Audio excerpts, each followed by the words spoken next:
This affidavit, compiled by investigators here in Mesquite, contains new and graphic details about the alleged drug deal that went bad and the revenge plot that ended in murder. 3-year-old Christy Cowan was killed and her 10-year-old sister Brittany critically wounded in this Mesquite trailer Wednesday morning.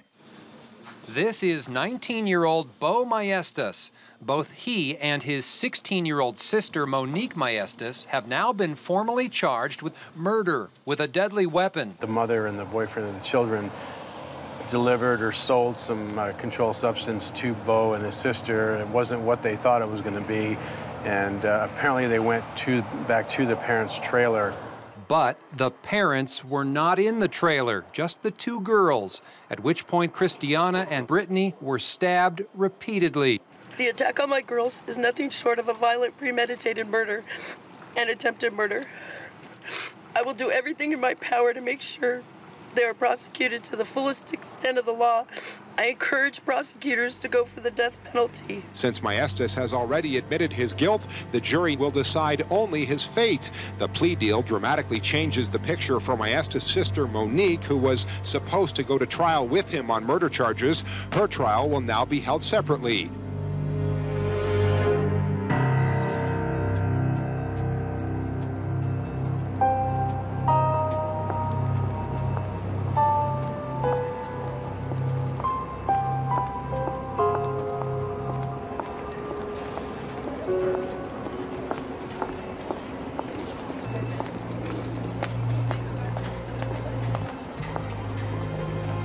My client is facing a first-degree murder case, and I won't give her permission to accept paperwork from anyone.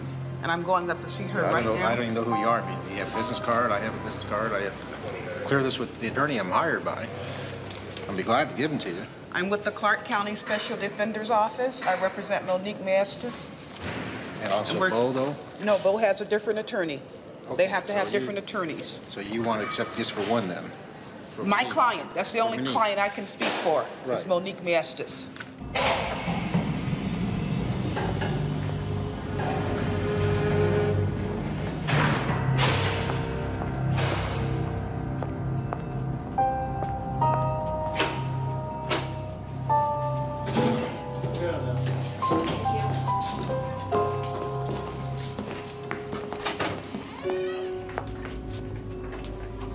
There was a process server downstairs, and I heard your name. So I said to him, I said, do you have something for Monique Maestas? And he said, yes. Turns out that, you know, that there are people, they're suing the Casablanca and this whole civil thing. Yeah. Well, they plan to come here and take your deposition. I will instruct you that you're not to talk to anybody. Mm-hmm. So if you get anything that looks like this, tell them you are to send that to my attorney, Ms. Jackson. I'm not to accept this. I don't even want to discuss this with you. It's just distracting for me. And we'll take care of that. Okay. And all right. I'm done with the psych, right? You know what? That's a good question. We gonna have to talk to you about that in private, Dave and I, because part of what we may do, and your brother's in favor of this, is to have him come in, the doctor, and kind of give a basis for what, you know, Bo is saying. And what Bo is saying is not a secret. I can say it. Bo is saying basically you were there, you didn't do anything. And what the doctor may be called upon to do is to analyze your personality and your background and your relationship with your brother in terms of that's your older brother. And, you know, most people would say, well, God, if I saw that, I would turn tail and run. We got to have a doctor explain how the bond between a brother and a sister who have been separated and then come to have a chance to be together. And then when you throw drugs into the mix, how that could happen. So if he were gonna do that and needed to see you again, would that be okay? Yeah.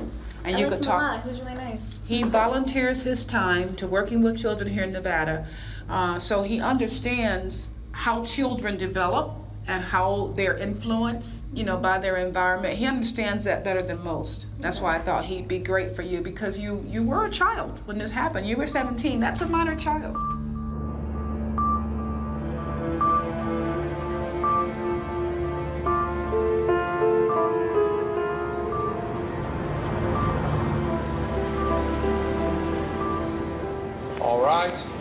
Department 14 is now in session. Judge Donald Mosley presiding. Please be seated. Calling C191934, State of Nevada versus Bo Centeno Maestas. The record reflect the presence of the defendant and his counsel, Mr. Onos and Mr. Erickson. We have Mr. Roger and Mr. Schultz present for the state. Will counsel stipulate that all members of the jury are present, properly seated? Yes, Your Honor. Opening remarks, please. Counsel, Judge Mosley. Ladies and gentlemen, on January the 22nd, 2003, the unthinkable happened. Inside a small trailer, the Casablanca RV park in Mesquite, Nevada, two young, innocent girls, Christiana, age 3, and her sister Brittany, age 10, were brutally and savagely stabbed and beaten and left for dead. Christiana Cowan, age 3, died as a result of the stab wounds she sustained, while her older sister, Brittany Bergeron, was rendered a paraplegic for the rest of her life and will never, ever walk again. The evidence will show that the two people responsible for these cruel, senseless crimes were the defendant and his younger sister, Monique Maestas. According to the defendant, the motive for these crimes was that Tammy Bergeron, the mother of those two little girls, had ripped the defendant off in a drug deal. The evidence will show that the defendant went back to the Casablanca hotel, confronted Tammy, and ordered her basically to give him back his money, or things would get ugly. And they did, based upon the evidence that you will hear. Ladies and gentlemen, the state of Nevada, at the conclusion of this penalty hearing, is going to ask you to return a verdict sentencing this defendant to death and nothing less for what he did to those two little girls. We're starting trial the end of this month. Right. And with Bo, I didn't have a chance to talk to you after I saw your brother last time. Mm-hmm. Have you talked to him? Not for a little while. Not for a little while. It was a real good visit. Yeah? Yeah. He's made it clear to his attorney, to me, and to everybody that his concern is about you. He loves you so much. Yeah. Will I be going to court with him anytime soon? Like, will we be seeing each other in court? Because I'm looking forward to it. I want to see him in court again. Well, we may. The judge has given us 2 weeks to do your case, but if Bo's case runs long, for example, we never know how long the jury will be out. A jury could be out for an hour. Okay. A jury could be out for a day, and they can be out for a week. So during that time, we can't start because his case is not technically over until they come back with a verdict. But see, one good thing about it, once he starts it, he's gonna want to finish it. All right, any questions? No. All right. Okay, sweetie, it's good to see you. It was nice to meet you too. All right, give me a hug. Oh. You be good. Okay. If you have any questions, you call Maribel or I. Okay. All right. Okay, take care, baby. All right, thank you. Thank you. Does defense counsel wish to make an opening statement at this time? Yes, Your Honor, we would. Go right ahead, sir. Good afternoon, ladies and gentlemen. We've gone through the part of coming to a conclusion as to whether or not Bo is guilty, and now we are here to decide what the appropriate punishment is. And I want to take you briefly through a short timeline of Bo Maestas' experience. His father is Rémy Maestas. In July 1974, Bo's father was convicted of murder. 4 years after his conviction, Bo's mother, Marilyn, married Harry while he was in prison and gave birth to all 3 of her children from Rémy Maestas while he was in prison for murder. The oldest there is Misty, Bo, and Monique. The family outings that these children were exposed to growing up were not going to Disneyland, they were to the state penitentiary. As a 3rd grader, he is diagnosed with attention deficit disorder. Marilyn opts to use marijuana to get to calm Bo down rather than the Ritalin. Eventually, Harry is paroled, and from '86 on, both Harry and Marilyn are involved heavily in distributing drugs from the home. And you will learn that there was a fight over a drug dispute. Someone was attacked with hammers, and the kids, they were told by the mother to clean the blood up and to not say anything to the police about what had happened. In 1993, Harry's back in prison in California. He and his sisters were sent out there to visit the father, and during that time, Bo learns that his father, during these visits in the prison system, was molesting his two sisters. I think he'll be amazed at what those kids were exposed to their entire lives.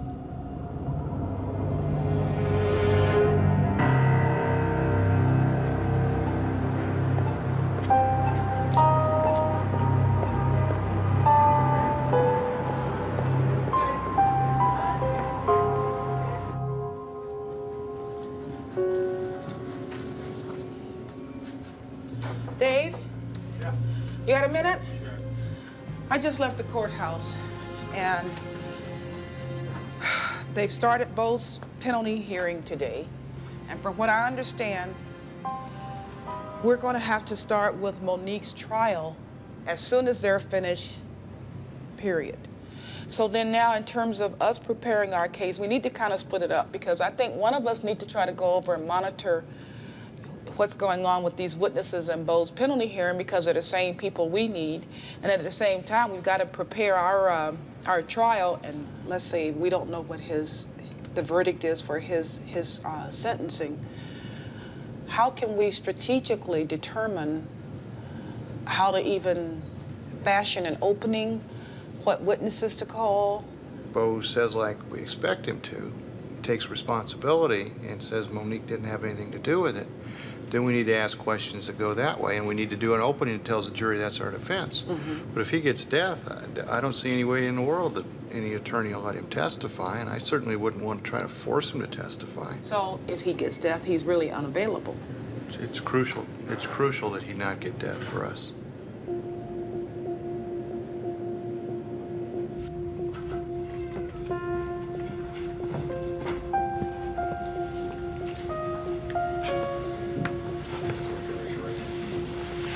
You solemnly swear the testimony you're about to give in this action shall be the truth, the whole truth, and nothing but the truth, so help you God?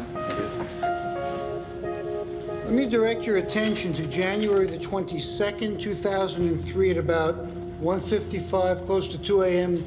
in the morning. Did you have occasion to go to the Casablanca RV Park, Space 36 in Mesquite, Nevada? Yes, sir. We had an emergency tone out for a stabbing incident. And could you describe for the members of the jury what you observed upon your arrival? Yes, sir. As I exited my patrol vehicle, I observed a small female, later identified as Christiana Cowan. She was lying in her grandmother's arms just outside of the trailer. And I could hear screaming coming from inside the trailer. I checked for vital signs on Christiana. They were, thank you, sir. They were shallow, but she was still alive. Did there come a time when you left Christiana with her grandmother and actually entered the trailer? As soon as I assessed Christiana, I entered the trailer. Brittany was laying on the floor of the trailer, just totally covered in blood, and her mother, Tammy, was above her. She pulled a towel away, and I observed, at first I observed a couple stab wounds to the hip region of Brittany, and then upon assessing her further, I lifted up her shirt and saw several more. Did you ask Brittany what had happened to her?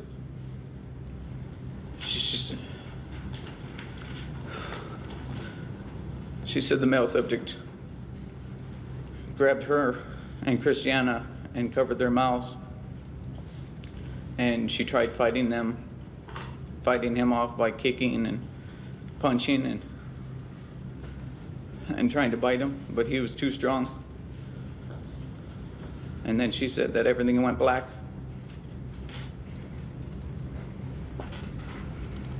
Did she make any other statements to you at that time, sir?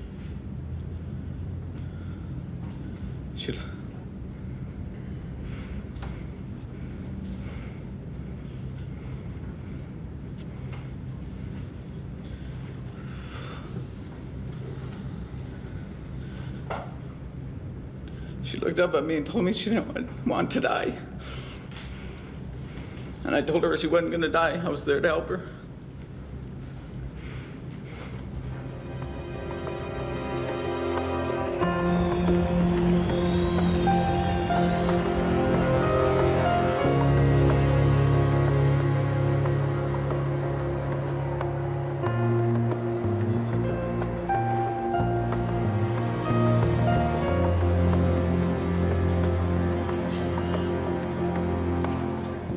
Continuation of C-191934, State of Edwards versus Santino Maestas. Showing your state's proposed exhibit number 36. Move for its admission. Any objection? No. I receive, thank you. According to the little girl's statement, your sister was in the trailer with you. I think she wasn't in the trailer. I can try to replay that shit, and it's just, I can't see her anywhere in there. Now I realize that you guys have talked, but you shouldn't take the blame for everything. We're not trying to pin everything on your sister, but we know she was in the trailer. We know she was holding the knife. Your sister got blood on her in that trailer. Your sister didn't seem to think she was, for some reason, she was able to stop when she was stabbing a 10-year-old girl. Did she lose it? No, I stabbed both. I stabbed both. I had the knives. I stabbed my mouth. I went in and did it. Everything. We appreciate you saying that. From what she said, she was involved. Not saying she did more than you. No, I did all of it.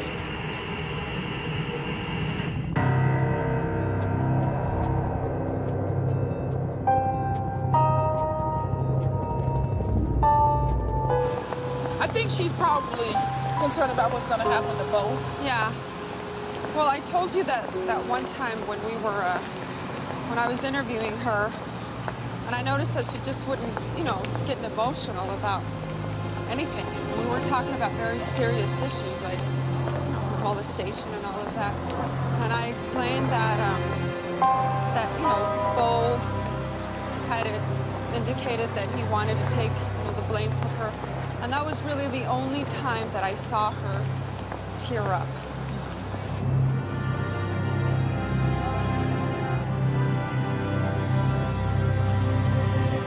Mom tends to be somewhat defensive because some of the stuff that happened doesn't cast her in the best light. And I'm not saying I blame her. I mean, if it were me, I would say, okay, I don't like this coming out about me, but if it'll help my child. I was arguing with her on the visit. I kept saying it's not about you, it's not even about me. Right now it's about Bo. Exactly. She stormed off and left my aunt sitting there in the visiting room. We just have to be aware of that and not let that person, get to us. Right. Okay. So basically what's going to happen is David is going to do, our objective is to convince the jury that if you are not guilty, or even if you are guilty, we're going to go for a not guilty, and absent that, we're going to go for a verdict less than first degree. All of the cases in this jurisdiction for the last 10 or 15 years that benefit first degree murder clients, David Sheik was the man who did those. Okay. So that's just called using your best person for the job, and my ego is not so large to where I can't sit down and shut up and let Mr. Sheik do his thing. Right. If there is a conviction of first degree murder, then that's where I think my strong suit comes in. I think I'm able to be much more passionate. David is a very laid back guy, and so if there is a verdict for first degree, then I'll spring into action. Toward that end, Bo's going to testify. He's going to talk in terms of what really happened and how you were kind of in the background, and it all happened so fast you didn't have a chance to think or stop him or what have you. Right. So, you know, I mean, and we have the little girl who's we think is going to testify, and so far all she's ever said is that she seems to recall someone holding her. That's all she's ever said in reference to anybody outside of Bo. So I think we are in very good shape. Don't you worry. Okay. And I don't have to, I know that you trust us, and so that's all that we ask. Right. We'll take care of you. Okay. Next witness, please. Stay with call Dr. Coach. What is your profession, sir? I am a trauma surgeon at UMC Hospital. And when you first came in contact with Brittany Bergeron, what were your observations? She was awake, she was talking to us. We knew we had to take her to surgery. We weren't able to even count, but there were certainly more, I think, than 20 stab wounds to her at that time. Did she have any interaction with her sister, Christiana? Yeah, in fact, it was hard to get her to focus on the exam because most of her attention was to the bed that was maybe 4 or 5 feet away and what was going on with her little sister. Do you recall if you observed any defensive wounds on Brittany? Brittany had multiple stab and slash wounds across both arms, the type of wound you would see if somebody was putting their arm up or trying to protect themselves. Do you have an opinion as to the type of force that would be needed to generate those wounds? There were 2 stab wounds to her back, and these had to be delivered with great force because they actually had to go partially through bone. And they separated the bone that are stacked on top of each other, vertebrae in the back, and when they went through that bone, they severed the spinal cord. That's why she was unable to move her legs. Doctor, were these injuries sustained by Brittany life-threatening? Yes, sir.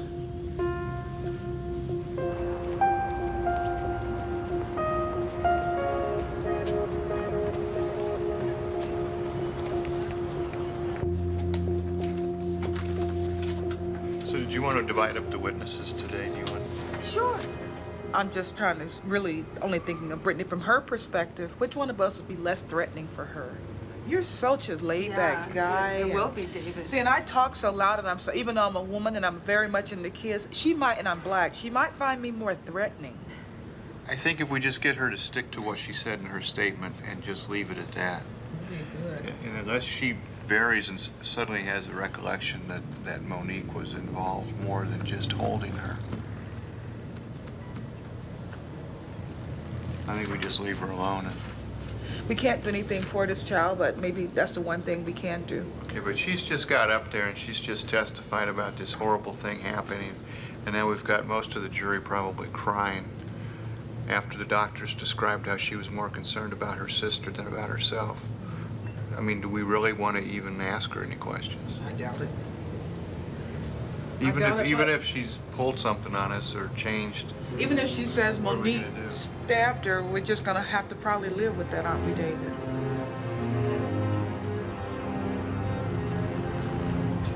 Myra Medina, M-E-D-I-N-A.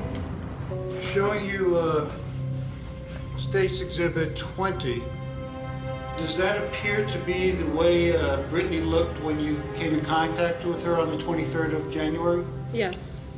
Were you able to conduct an interview with Brittany Bergeron on January 23rd, 2003? Yes, I was. She told me that she had been awoken by a knock on the door and that a male asked her if her mother was Tamara Bergeron, and Brittany responded, yes, she is. The male said, you need to come with me.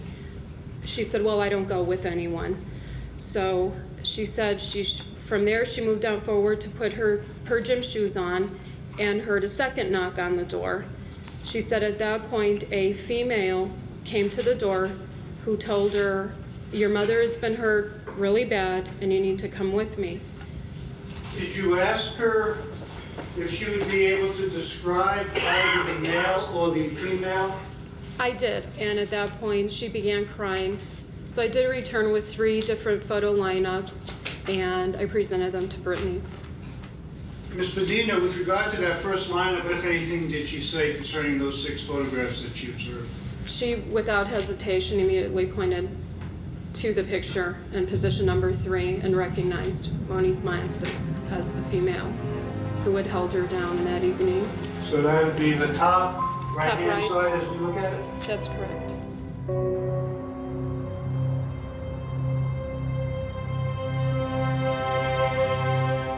I was thinking was I would take all the crime scene people and the cops on everything, and then you would do the methamphetamine people. Okay. Okay, which would include Sabrina. She said that Bo, he looked like he was amped up, that she had seen him on methamphetamine before. She'd seen him amped up before, trying to say he was really under the influence of the methamphetamine. Yeah. But this is the same girl that says that she was going to break up with him. It's either the drugs or me the night before. And so you know he must have been on a run the night before, too. Right. In fact, they probably had him into bed that night. That's that party they had when they first got over there. So all of these would be my Yeah. meth people. Okay. And what I want to do is just focus on each one to show that Bo was more culpable than Monique was, you know, from the point of even going in and getting the knives. And I think I've got Sabrina for you, and then I've got Dad for you. I don't know if they're going to call her Dad or not.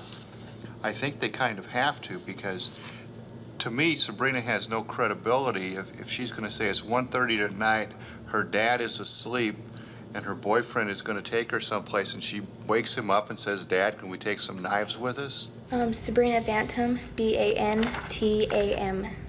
Ms. Bantam, when did you first meet Bo Santino Maestas? My junior year in high school, 2001. Did that relationship turn into a boyfriend-girlfriend relationship? Yes, it did. How is it they arrived at your house and what happened?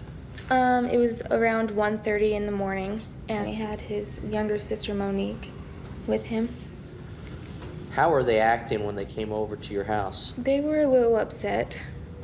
A lot. Bo had come to the trailer door, and he just asked me if I had something sharp, and I said yes, and I asked him what for, and he said, doesn't matter. So I went back into the trailer, and my dad was sleeping, and I had asked my dad if he had anything sharp, and my dad said that he had his knives in the drawer. He used to be a chef for 30 years and said, take what he needs and tell him to bring back what he doesn't use. When you got into the car, what happened?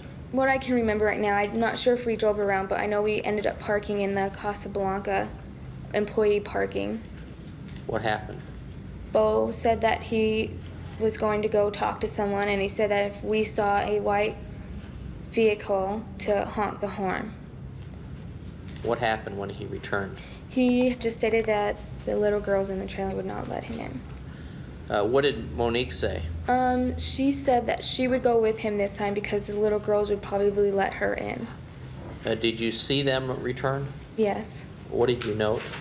That his hands were bloody and he had blood on his clothing. And was there any discussion as to what had happened on the trip back to Grandma's house? Monique had said sorry that she'd stabbed him in the hand. She said that the little girl was biting her and kicking and screaming, so. Was there any conversation about Monique doing anything to the little girl? In the car, she had stated that she was trying to stab the little girl in the organs, and she just kept stabbing. Do you recall telling detectives that Monique said that I should have sliced the girl's neck then, but I was too scared. I couldn't do it first. Is that accurate?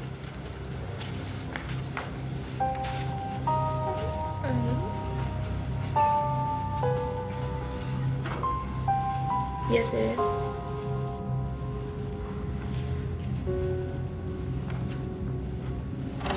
I would move for the admission of states. Proposed exhibit number 41, which is an evidence package. Any objection? Drive is received. Thank you. Lieutenant, if you would step down for a moment.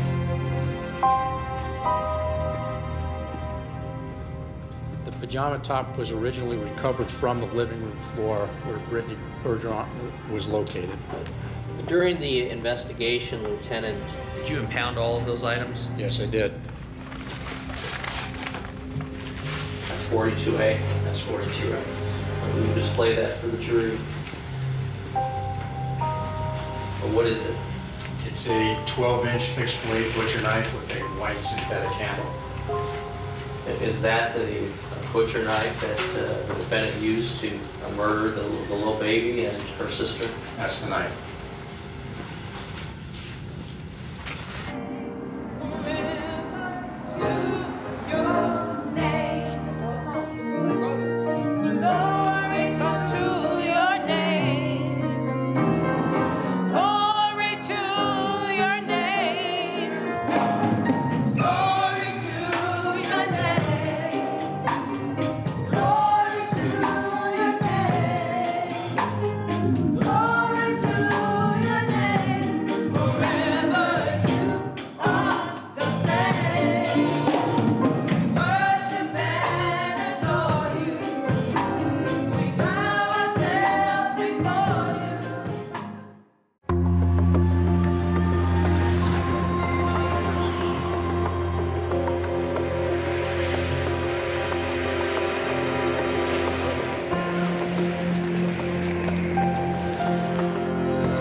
There was a message that was for either Dave or I, so I just wanted to make sure I get back in touch with you this morning.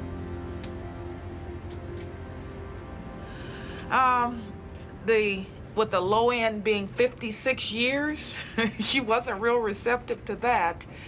Can we do anything at all? Just a wee bit, perhaps?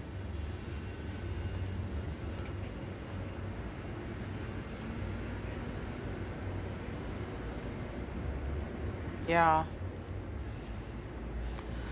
Okay, but can we just, till the close of business today for a final answer, would that be appropriate? Thank you. Bye-bye. Oh, God. What's he coming up with? He's not budging. He's not budging. Okay, so, all right. So we know we're going to trial. So I guess that's why he called, because his offer stands just the way it was. No deals, nothing better. Did she accept the offer? Oh God! All right. Would you? All right. For 56 to 200 years?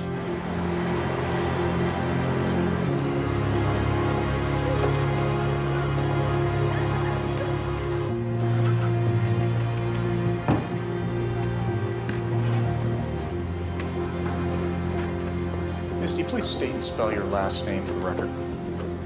My last name is Mestas, M-A-E-S-T-A-S. And your first name? Misty. Thank you. Misty, what is your relationship to Bo Maestas? I am Bo's oldest sister. Where do you currently reside? Right now I live in Clearfield, Utah. And who do you live there with? I live with my mother-in-law, my husband, and our 2 kids. Misty, if you would, I'd like you to paint a picture of the family life that you and Bo grew up with to this jury. And I'd like to start off with your father, Harry Maestas.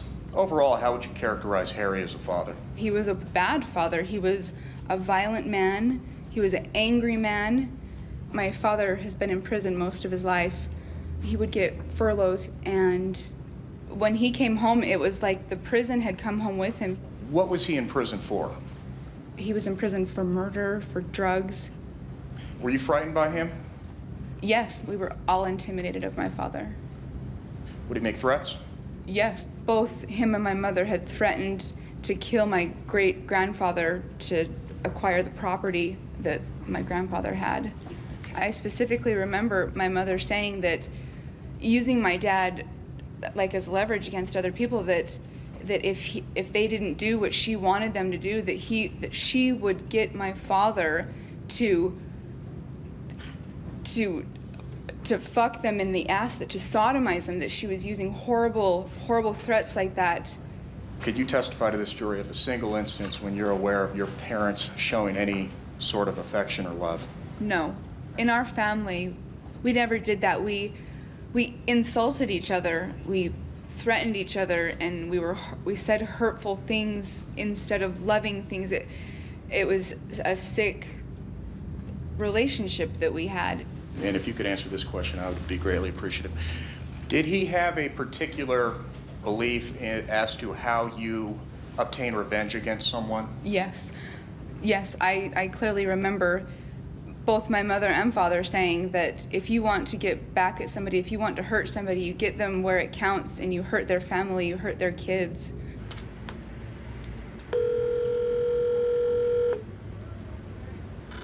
Judge Mosley's chambers. Hi, Judy. It's Al Zora. How are you today? Fine, how you doing? I'm doing fine, thank you. Getting ready to get ready? Getting ready to get ready, yeah. I was calling.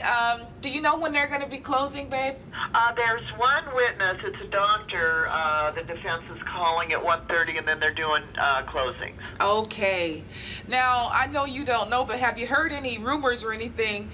If the jury's out, let's say the jury takes a couple of days, do you know if the judge would be inclined to want us to start even while both jury is out? I'm assuming, and what my understanding is that we'll be starting jury selection tomorrow. But I will make sure, talk to him. He's going to be breaking pretty soon here for his revos, and I will make sure that's clear. All right. What do we look like for any negotiations? Is that out? The offer is pretty much for life without. That's what the offer is, and you know, life without is the worst we can do in a jury trial. Yeah.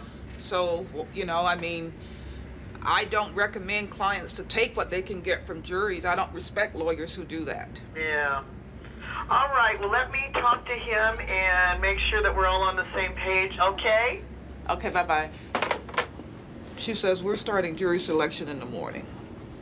I told her we're not starting until Wednesday. If we're starting tomorrow, Maribel's going to have to get the clothes and get... Oh, yeah. You can call him back and tell him she said no.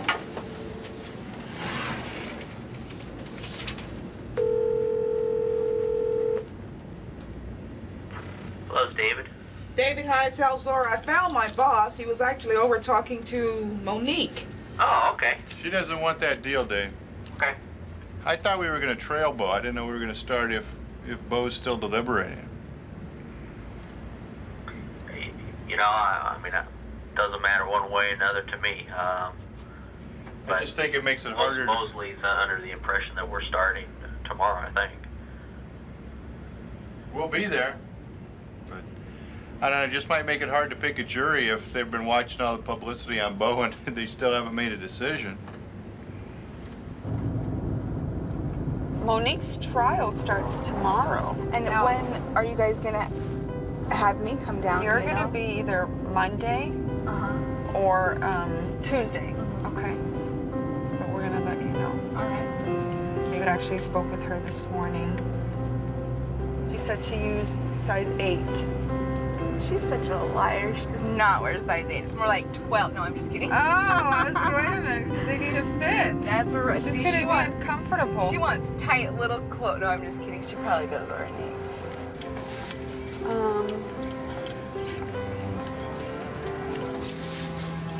If we had a top to go with this, I think we're gonna be fine. But like a bra.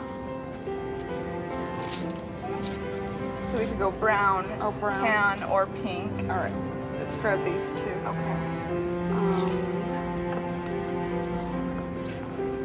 That's cute. Try these on. Not too big of a heel. I like the round toe. I mean, because they look like, you know, the girls' school girls. A modest. I like the strap around the front. She's really good with makeup, and she can blend, and she'll be able to work with it.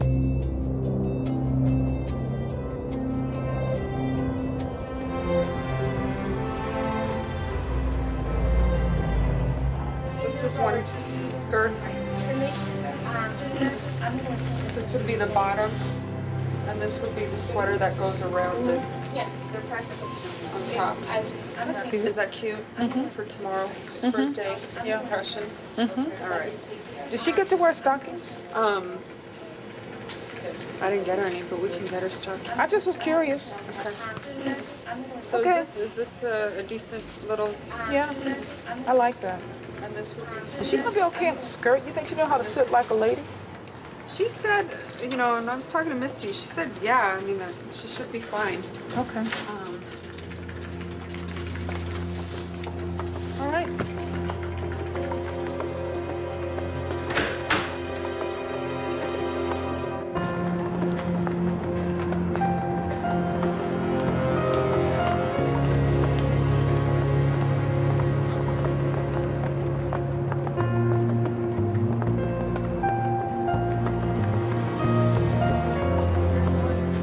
is what we're dealing with. And the options for first-degree murder are life without, life with parole, and then a term of years, which is 20 to 50 plus 20 to 50. You still want to try to avoid the life without, because the pardons board, they're forbidden.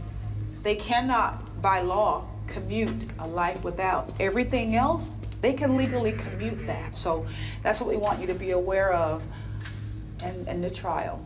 Okay. You have to, you know, kind of control your impulses. Yeah. Okay, so where are we with the makeup? I don't want the buns. All right. Misty was wearing them today, and she looks cute, but it's not court appropriate. Well, I just asked for a hair clip. I won't do the Chun-Li buns or anything like that. All right, baby. Okay. I've got some foundation for you, right. some makeup, And some I'll come in without corrector. eyebrows on. Okay. What do you have a lighter shade of brown that you can do anything with? This is okay, because I don't want it to not have any. No, me neither. Maybe not a thin line, Yeah. maybe a little bit fuller. Yes, and I might go to court in the afternoon, so it's about Start what at time? 1:30, Okay. which means that they'll probably bring you over. Come get you about 11, 12-ish. Okay. Somewhere around there. They'll get you dressed. Okay. Be careful how you, with your mouth, you tend to pucker up, and that looks bad. Okay. Okay. We were telling no Mr. direct about eye contact with any camera crews or. Thank you again, you guys, for doing this for me. Oh, are you kidding? No, no problem. Not always with our job. Yeah, it's our job. Forget it. No. Okay. This is the fun part, shopping. Yeah. Thank you, Officer Hatsell, and we'll see you tomorrow, sweetheart. Try to get a good I hope night's you weren't sleep. too horribly disappointed. No, thank you Okay, again. all right, bye-bye.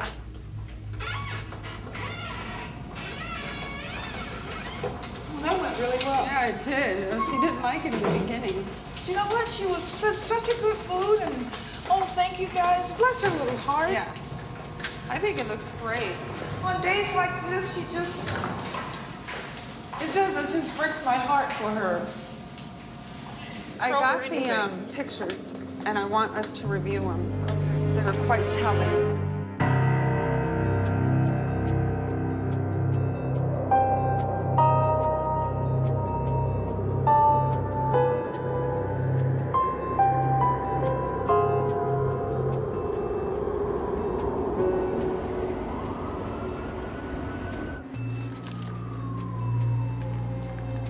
You can't tell me this isn't cute. Look at Bo. Oh, Look they at that. should have used. Look at that. Oh, look. Okay. Fart. Oh, no. It says, hey, loser. You better hurry up with your stupid shit. I need a new car, maybe a navy blue Jeep with fat tires and chrome with black interior. The Mustang is not chopping the block. Love the nanny goat. Hail Satan, Mom. Hail Satan? Yes. Ooh, we're gonna use this in ours. Mom in the truck. This is a must-see. You know, and I believe them when they say that she started the trucking job to haul dope. But what is telling is that all of the pictures that we have of Harry take place inside a prison. You know, you think that he's in a beach somewhere in Venice. It's the prison. This is the way he participates in family, I guess. Is sending pictures via prison. Love you, my Estes. I just don't understand the state of Utah's relationship with convicted murderers. They gave him an unrestricted driver's license.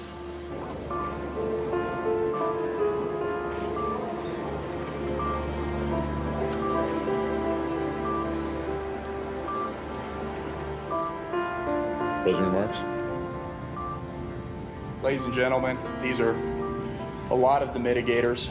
Number 3 is basically what I was talking about, was the youth and maturity of Bo at the time of the crime. I want to stress the fact that we are not up here trying to make excuses, some abuse excuse or something like that. We are saying that this is a young man who had a horrific background, whose horrific background affected him in a cognitive fashion, severely impaired him. Those are his environmental factors. Those are his caregivers in his formative years. Those are the people that are instilling values or lack thereof in him. Those are the people that are teaching him right from wrong.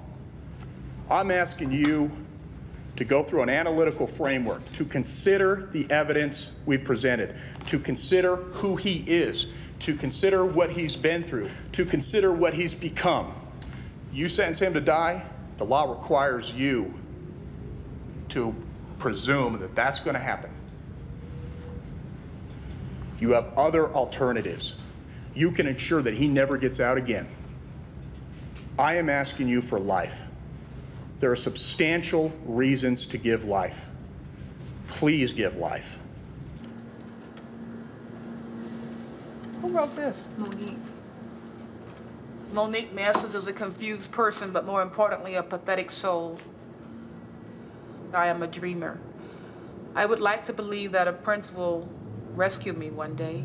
I would like to be able to write very well.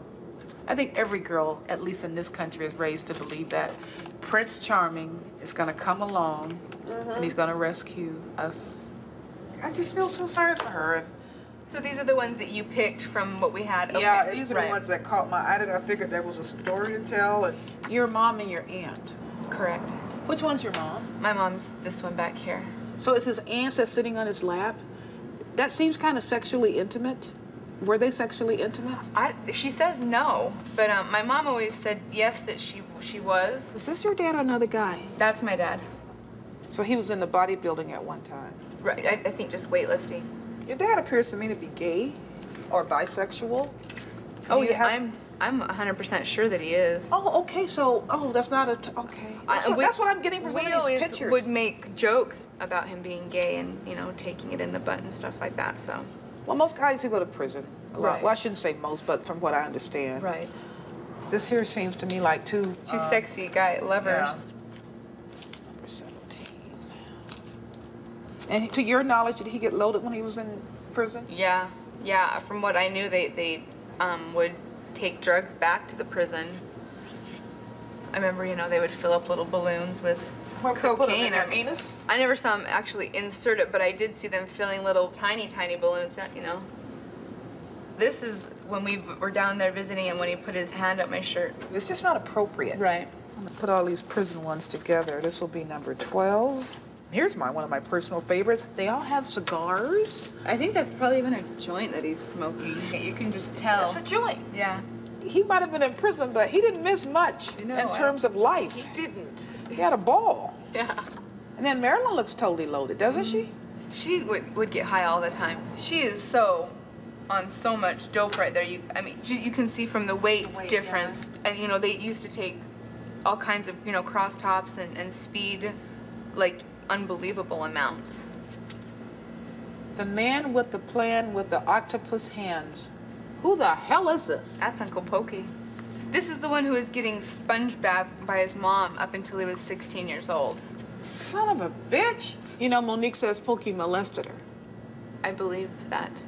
I didn't make this up. Uncle Pokey, the child molester. Mm-hmm. Great family. Don't let him hide behind his background to escape responsibility for what he did. Look at Brittany Bergeron's childhood.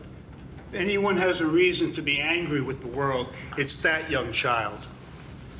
What's Brittany thinking when the female defendant's sister is holding her down and the defendant is stabbing her? It takes two to do what they did to Brittany Bergeron. Little Christiana. What's going on in her mind when this defendant puts that knife through that poor little girl's head? What's going on in her mind when this defendant holds that child in the air, off the ground, eye level? 3 used to be his favorite number. What's going on in her mind? What would motivate someone to do this? The worst possible crime deserves the worst possible punishment. Look into his eyes, and in one strong, unified voice, tell him he deserves to die for what he did to Christiana Cowan on January 22nd, 2003. Ladies and gentlemen, the bailiff will escort you to the jury room to begin your deliberations. Court's in recess. All right.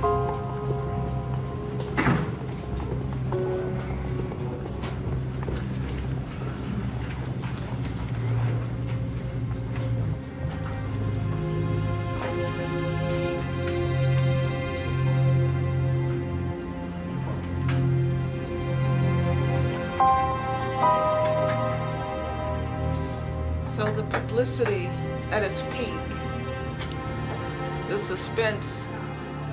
I mean, maybe his jury will be out a couple of hours. You know, maybe this is. They're not going to make a decision in a couple hours. They're going to be out deliberating tomorrow morning. Oh, well. Difficult to think about having to start with his jury out. That's just bizarre, isn't it? You ever heard of a situation like that where they would do that?